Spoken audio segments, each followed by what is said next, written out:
சனி எந்த பாவத்தில் இருந்தாலும் அதற்குரிய விளைவுகளை அந்த ஜாதகருக்கு ஏற்படுத்தணும் சார். கண்டிப்பாக ஏற்படுத்தும் சார். 6ஆம் இடத்தை குரு பார்த்துது அப்படின்னா கடன் ஜிவ்வுன்னு ஏறும். இதெல்லாம் குரு வந்து புண்ணியங்களை வழங்க வந்திருக்கு. சனி நம்ம செஞ்ச பாவத்தை திருப்பி கொடுக்க விடும். ஜோதிடப்படி ஆண் பெண் ஜாதக பொருத்தம் பார்க்கறதுங்கிறதே வந்து சாஸ்திரத்திலே இல்லை, அது வந்து உண்மை கிடையாதுன்னு சொல்றாரு. இது பற்றி உங்களுக்கு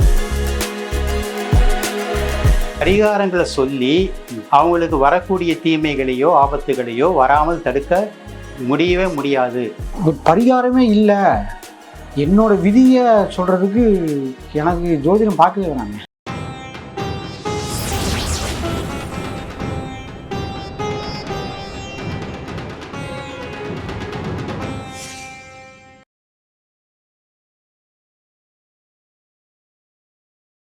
நீங்கள் இப்போ பேசும்போது சொன்னீங்க சனி 11ல் இருந்தாக்கா அண்ணன் இந்த விஷயம் சொன்னீங்க. அது போல் சனி எந்த பாவத்தில் இருந்தாலும் அதற்குரிய விளைவுகளை அந்த ஜாதகருக்கு ஏற்படுத்தணும் சார். கண்டிப்பாக ஏற்படுத்தும் சார். அதுதான் மெயினான விஷயமே. ஒரு சில பேர்த்துக்கு இப்போ பூர்வ புண்ணியம் நல்லா இருக்குன்னு வச்சுக்கோங்க சார், அது கொஞ்சம் தாமதமாகும், கிடைக்கிறதுக்கு தாமதமாகும். ஆனால் நீங்கள் ஒரு ஜாதகத்தில் சனி எங்கே இருக்கோ எங்கே பார்க்குதோ அதுக்காக தான் நம்ம வந்திருக்கோம். அது ஏன்னா அவர் தான் கர்மகாரகன் அவர். அப்போது எந்தெந்த பாவத்தை பார்க்குதோ அந்தந்த பாவகாரங்க கண்டிப்பாக பிரச்சனை இருக்கும். பெண்ணா சார், இப்போ ஒருத்தருக்கு 2ல் சனி இருக்குது. அவங்க ஒரு சின்ன வயசுலேருந்து பயங்கரமாக, அதாவது நம்மளெல்லாம் விட்ட கடும் உழைச்சி கிட்டத்தட்ட பணம் திண்டாட்டம் பட்டு அடுத்தவங்கிட்ட நம்ம கையேந்தி அவங்க பணக்காரன் இருப்பாங்க. ஓகே, அந்த மாதிரி இருக்கு.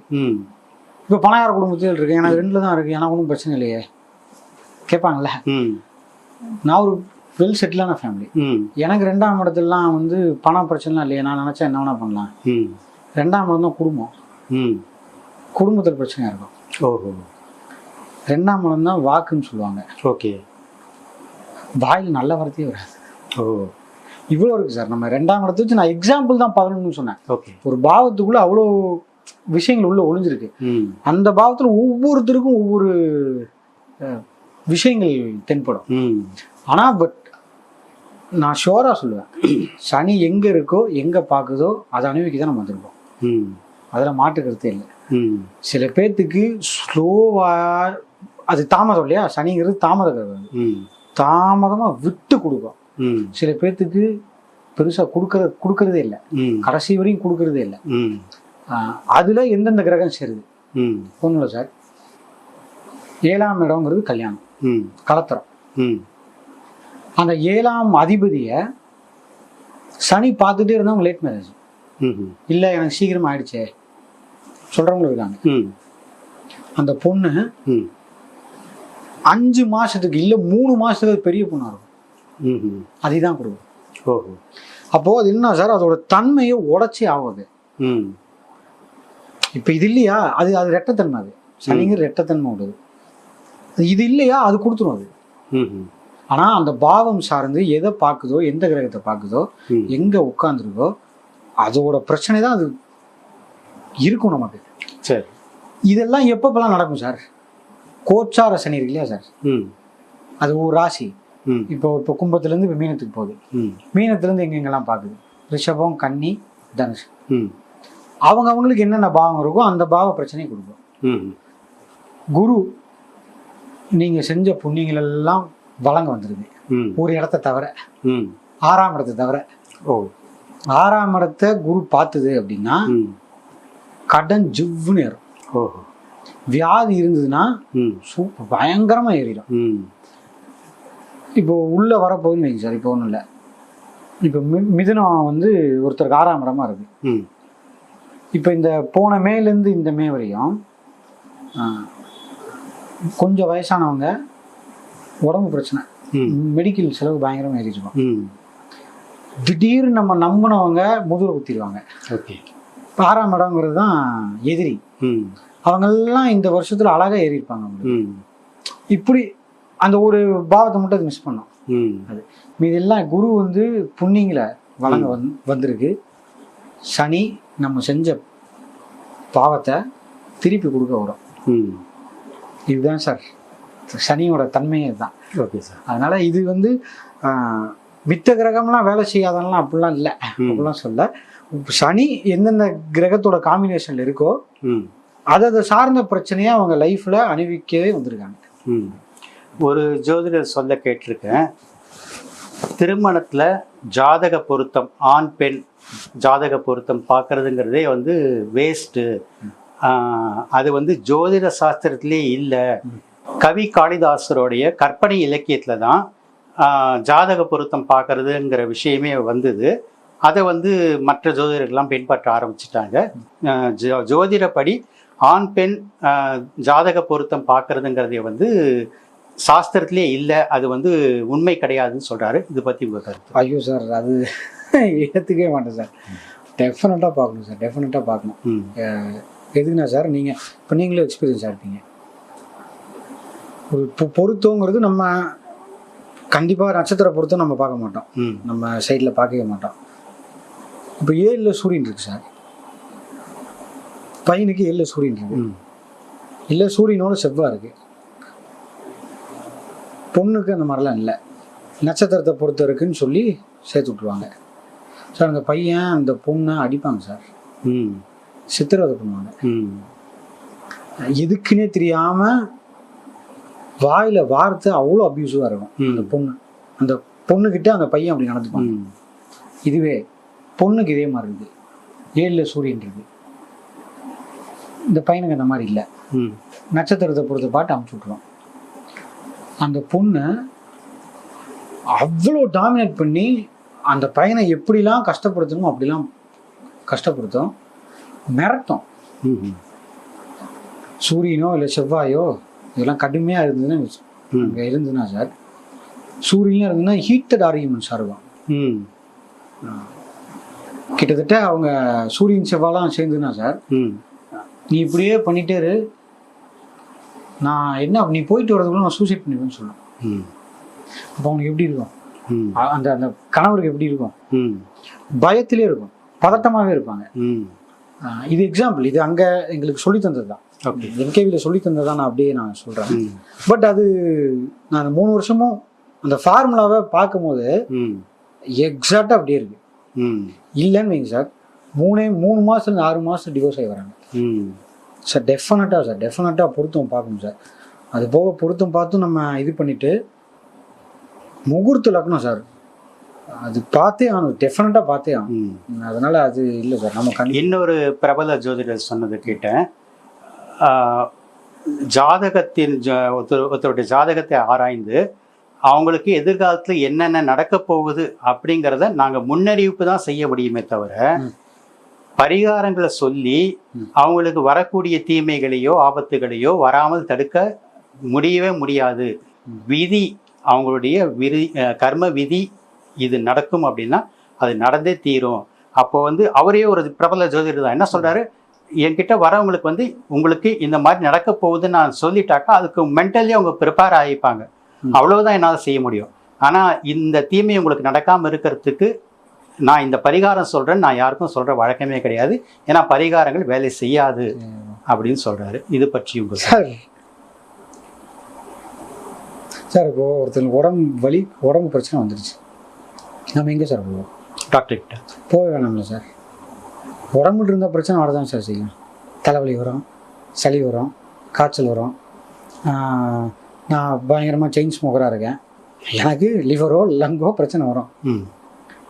நான் ஏன் சார் டாக்டர்கிட்ட போகிறேன்? சரி செய்ய தானே. பரிகாரங்களுக்கு அந்த வேர்டு, அந்த ஜோதிடத்தோட டேர்ம்ஸ், அது அந்த பேர் பரிகாரம் அப்படின்னு சொல்கிறோம். சரி செய்து கொள்ளுதல் தான் அது.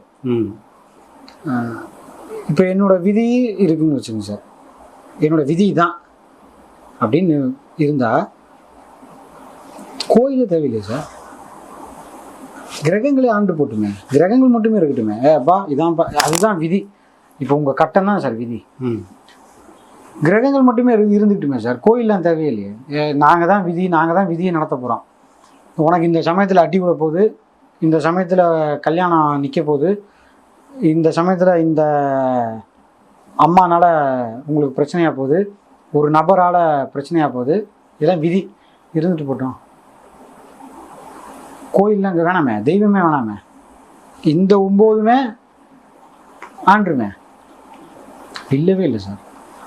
இங்கே பரிகாரங்கள்னு சொல்லி காசு வாங்குறது ஒன்று இருக்குது, அது வேற. ஓகே, அது கண்டிப்பாக இருக்கக்கூடாது. இல்லை, ஓகே. பரிகாரமே இல்லை, என்னோட விதியை சொல்கிறதுக்கு எனக்கு ஜோதிடம் பார்க்கவே வேணாங்க. எனக்கு இப்படி தான் நடந்துட்டு இருக்கு. ஒரு 10 வருஷமா எனக்கு இப்படி தான் சார் நடந்துட்டு இருக்கு. நான் எதுக்கு நான் உங்ககிட்ட வரேன் சார்? இதுலேருந்து நான் மீண்டு வந்துடுவேண்ணா, அதெல்லாம் வரமாட்டேப்போ அப்படிங்கிறதுக்கு அது ஜோதிடம் எதுக்கு அப்படிங்கிறது எனக்கு பெரிய கேள்விக்குறி தான். அது இல்லை சார், அப்படிலாம் இல்லவே இல்லை. என்ன சார், நமக்கு இப்போ நம்ம இன்டர்வியூ நிறைய சேனல்ஸ், நீங்களும் கூட இருந்திருக்கீங்க. ஆமாம். அப்போலாம் நான் ஒரு விஷயம் சொல்லிகிட்டே இருக்கேன் சார். ஜோதிடர்களுக்கு இப்போ சீனியர்ஸ்லாம் இருக்காங்க, நான் அவங்களோட ஜூனியர் தான், சின்னது தான், இல்லைன்னு சொல்லவே இல்லை. பட் நான் நிறைய ஜோதிடர்கள் நான் பார்த்துருக்கேன். ஏன்னா உங்களுக்கு தெரியும், பெரியப்பாவும் ஜோதிடர் தான். அப்படி ஆமாம், நான் அவங்களாம் ட்ராவல் பண்ணும்போது நிறைய ஜோதிடர்களை பார்த்துருக்கேன். அவங்கெல்லாம் எப்படி இப்படிலாம் பிஹேவ் பண்ணுவாங்க, தன்மைகள் ஒருத்தங்க கிட்ட எப்படி பேசுவாங்க அப்படின்னு நல்லா தெரியும். பண்புன்னு ஒன்று இருக்கு சார், தன்மைகள் ஒன்று இருக்கு. நீங்கள் வந்தவங்க கிட்ட அப்படிதான். இப்போ இன்டர்வியூவில், இப்போ நமக்குமே இன்டர்வியூவில் அது இந்த ஜோதிட தப்பு, இந்த ஜோதிட தப்பு, குறை சொல்லியே பேசலாம் சார். ஒரு அட்டென்ஷன் சீக் தான் அது. ஒரு பெரிய ஜோதிடரை போய் நம்ம ஜோதிடர்னு நாங்கள்லாம் ஏற்றுக்கிறோம். சரி சார், யாரும் தான் ஐயா, இன்னும் நிறைய பேர்லாம் இருக்காங்க. அவங்கள போய் அந்த ஆளு இந்த ஆளு, அப்போ உங்ககிட்டயே ஒரு தன்மை இல்லைல்ல சார். அப்போ நீங்கள் எப்படி கிளைண்ட்டுக்கிட்ட எப்படி நீங்கள் பிஹேவ் பண்ணுவீங்க? கிளைண்ட்டுனே விடுங்க, அவர் வர்றது ஒரு மனிதர் தானே. அவங்க ஒரு ஸ்ட்ரகிளை, கஷ்டத்தை சொல்லி அதை விடைக்கு தான் வராங்க.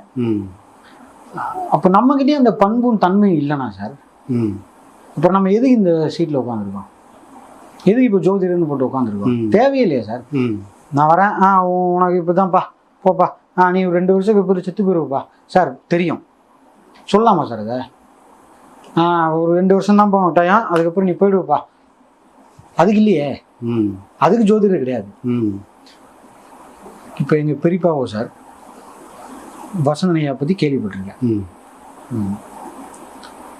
அவரும் வீடியோலும் சொல்லியிருக்காரு, என் குடும்பம் போல வர்ற கிளைண்ட்டை, வர்ற மக்களோட ஜாதகத்தை பார்த்து உன் குடும்பத்தில் இப்படி பிரச்சனையாக இருந்தால் நீ எப்படி பார்ப்பேன்? இந்த கிரகம் பார்க்குது, போயிட்டு வா, காசு கொடு, நீ போய் இந்த கோயிலுக்கு போயிட்டு வா, சரியாக போகும், இப்படிங்கிறது இல்லை. என் குடும்பம் போல பார்க்கணும். என் அண்ணனுக்கோ, என் தங்கச்சிக்கோ, என் அம்மாக்கோ, என் அப்பாக்கோ இப்படி இருந்ததுன்னா நான் எப்படியா சார் பார்ப்பேன்? ரொம்ப கேஷுவலாக பார்க்கணும், கிடையவே கிடையாது. அதில் ஒரு டீப்பாக என்ன பார்ப்பீங்க, கேர் எடுத்து பார்க்கணும் சார். இப்போ இது இல்லை சார் நமக்கு வேணும். அதனால் அடுத்த ஜோதிடரை இப்போ ப்ளேம் பண்ணி நானும் பேசுகிறேன் சார். சரி, இன்னைக்கு நான் கோயில் வாசல் தாண்டி வரும்போது பார்த்தேன், அந்த கோயில் வாசலில் ஒரு பெரிய பேனர் வச்சுருந்தாங்க. வருகிற மார்ச் 6ஆம் தேதி சனி பெயர்ச்சி, அதுக்கான சிறப்பு பூஜை நடக்குதுன்னு போட்டுட்டு, சுப ராசிகள், இந்த சனி பெயர்ச்சியில் சுப ராசிகள்ன்ட்டு ஒரு 6 ராசிகள் பெயர்களையும், அசுப ராசிகள்னு ஒரு 6 ராசிகளுடைய பெயர்களையும் போட்டிருக்காங்க. இது சரிதானா? உண்மையிலே இந்த சனி பெயர்ச்சி அந்த குறிப்பிட்ட 6 ராசிகளுக்கு சுபத்தையும், மற்ற குறிப்பிட்ட 6 ராசிகளுக்கு அசுபத்தையும் கொடுக்கக்கூடியதா? இல்லை சார், அப்படி இல்லவே இல்லை, கவலையே போட்டுக்க வேண்டாம். அதான் சார், நம்ம ராசி அப்படியே ஒதுக்கி தான். ராசி கண்டிப்பாக கிடையவே கிடையாது, லக்னங்கள் தான். இப்போ இந்த லக்னங்களுக்கு மெயினாக சனி மீன ராசி, மீன லக்னம், கன்னி லக்னம், தனுசு லக்னம் சார். இதெல்லாம் லக்னத்தையே பார்த்துரும். லக்னத்தில் கன்னி லக்னம்னா கன்னி லக்னத்தை பார்த்துரும் சனி, மீனத்திலிருந்து. தனுசு லக்னம்னா லக்னத்தை பார்த்துரும். மீன லக்னம் லக்னத்திலே இருக்கு. ரிஷப லக்னம் அப்படின்னா ரிஷபத்தை பார்த்துரும். இது பயந்துக்கிறது அந்த மாதிரிலாம் இல்லை, இது கேர்ஃபுல்லாக இருக்கிற காலம். அதுக்கு அந்த அந்த கிரகம் இப்போ அப்போ நீங்க சொல்கிற பிரகாரம் எந்தெந்த லக்னக்காரர்கள் வந்து எச்சரிக்கையாக நடந்து கொள்ளணும் இந்த சனி பெயர்ச்சிக்கு? அதான் சார். இப்போ வந்து சார் இது தனுசு லக்னம் கொஞ்சம் எச்சரிக்கையாக இருக்கணும். வாகன விபத்துகள் வாய்ப்பு இருக்கு, ஏன்னா நாளில் இருக்கு. அம்மாவோட உடம்பை பார்த்துக்கணும் நாளில். இப்போ ப்ரெக்னெண்ட்டாக இருக்காங்கன்னு வச்சுக்கோங்க சார், அவங்க கொஞ்சம் கேர்ஃபுல்லாக பார்த்துக்கணும். ஏன்னா கர்ப்பஸ்தானங்கிறது நாளுன்னு சொல்லுவோம், அதை கொஞ்சம் கேர்ஃபுல்லாக பார்த்துக்கணும். அண்டு மீன லக்னக்காரங்களுக்கு தொழிலில் கொஞ்சம் இன்வெஸ்ட்மெண்ட்ஸ் பார்த்தே பண்ணுங்கள். பண்ணுறதா இருந்தால் அந்த மேக்குள்ளே குரு கடகத்துக்கு போகிறதுக்குள்ளே பண்ணிடுங்க. இப்போ வந்து மீன லக்னத்துக்கு சார் 10ஆம் அதிபதியான குரு மகரத்தில் இருந்ததுன்னா அவங்களுக்கு அடுத்த 2027 வரையும் இன்வெஸ்ட்மெண்ட்ஸ்லாம் நல்லாயிருக்கு, பண்ணலாம். இல்லை அவங்களுக்கு வந்து மிதுனத்தில் தான் இருக்குது, குருவே மிதுனத்தில் தான் இருக்குது அப்படின்னா 10ஆம் இடம் ஒரு தொழிலை குறிக்கும். அது இப்போ மேக்கு அப்புறம் இறங்கிடும். அப்போ இன்வெஸ்ட்மெண்ட்ஸ் பண்ணால் பெருசாக கொஞ்சம் பார்த்து தான் பண்ணணும், அது பண்ணணும். அண்டு கன்னி லக்னம் வந்து 7ல் வந்துடும். பார்ட்னர்ஸு இவங்க இப்போ தொழிலே பார்ட்னர் போட்டு பண்ணுவாங்க, ஆமாம், அவங்களுக்கு கொஞ்சம் மிஸ் அண்டர்ஸ்டாண்டிங் ஆகிறதுக்கு சான்ஸ் இருக்குது. ஒய்ஃப் ஹஸ்பண்ட் அண்ட் ஒய்ஃப் உள்ள சின்ன மிஸ் அண்டர்ஸ்டாண்டிங் ஆகிறதுக்கு வாய்ப்பு இருக்குது. இதெல்லாம் மெயின் சார். ஓகே, இவங்கெல்லாம் நல்லபடியாக பார்த்துக்கணும். அங்கே உட்காந்து என்னென்ன கிரகங்கள், சனி மீனத்தில் உட்காந்து ரிஷபத்தில் இருக்கிற கிரகம், கன்னியில் இருக்கிற கிரகம், தனுசில் இருக்கிற கிரகம், இதெல்லாம் என்னென்ன கிரகம்னு பார்த்துட்டு அதுக்கு தகுந்த கோயிலுக்கு போனோம்னா பிரச்சனை கம்மியாக இருக்கிறதுக்கு சான்ஸ் இருக்குது. ஓகே, பூர்வ புண்ணியம் தான் சார் மெயின். அது நல்லா இருந்ததுன்னா, இப்போ நீங்கள் கேட்டீங்க இல்லையா பரிகாரம் பண்ணி யூஸே கிடையாது அப்படின்னு, இல்லை அப்படி ஒரு அவர் ஒரு ஜோதிடர் சொன்னாருன்னு சொன்னீங்க இல்லையா, கிடையவே கிடையாதுன்ட்டுல அதை கண்டிப்பாக தற்காத்துக்கலாம். இந்த நம்ம ஒரு பழமொழி சொல்லுவோம் சார், தலைக்கு வந்து தலைப்பாவோட போச்சு சார், அது கன்ஃபார்மாக நடக்குது, நடந்துட்டு தான் இருக்குது. 3 வருஷமா என்கேவியில் சொல்கிறேன். இந்த இடத்துல எனக்கு கவியரசர் கண்ணதாசனுடைய ஒரு வரியின் நினைவுக்கு வருது. விதியெனும் ஒன்றை நீ வெல்வதும் உண்டு கான், வெல்வது உன் விதியென வேதன் விதித்ததால். அவ்வளோதான். அதனால் வருமுன் காப்போம் தான். ஐ மீன் தலைக்கு வந்து தலைப்பாவோட போகிறது ஏகப்பட்ட பேர் எங்களுக்கு சொல்லியிருக்காங்க சார். என்கிட்ட ப்ரூஃபே இருக்குது. அத்தனை பேர் வாய்ஸ் மெசேஜ், ஒரு ரெக்கார்ட்ஸும் அத்தனை பேர் இருக்குது. அங்கே போகாத ஆட்களோ அதுக்கு நம்ம எதுவுமே செய்ய முடியாது சார். போய் நடக்கலை அப்படிங்கிறதுக்கு அது அவங்களோட பூர்வ புண்ணியம். சில பேர்த்துக்குலாம் லேட்டாக தான் சார் நடக்குது, சில பேர் லேட்டாக தான் நடக்குது. அதுலேயும் நான் சொல்லி அப்படியே கம்ப்ளீட்டாலாம் நான் சொல்லலை, சொல்லி லேட்டாகவும் நடக்குது. விதாண்டவாதத்துக்கு தயாராக இருக்கிறவங்களுக்கு நான் அது எப்படி சொல்லி புரிய வைக்கிறதுன்னு தெரியல சார். இந்த தீ விபத்து எதை வச்சு நம்ம வந்து கணிச்சோம்னா சூரியன் செவ்வாய் வச்சு தான் சார் கணிச்சு. இந்த 1ஆம் தேதி பிறக்கும் இல்லையா சார், அந்த டயத்தில் தனுசு மண்டலத்தில் நெருப்பு மண்டலம் அப்படின்னு சொல்கிற இடத்துல நெருப்பு ராசிகள் இருக்கு. ஓகே, அதை வந்து மீனத்தில் இருக்கிற சனி பார்க்கும். இந்த சூரியனும் செவ்வாயும் சனி பார்வையில் வரும்போது இந்த நெருப்பு இருக்குல்ல சார், அது பற்றி எரியக்கூடிய வாய்ப்பும் வெடிக்கக்கூடிய வாய்ப்பும் இதுதான் கிரியேட் பண்ணும். இதை வச்சு தான் நான் சொன்னேன்.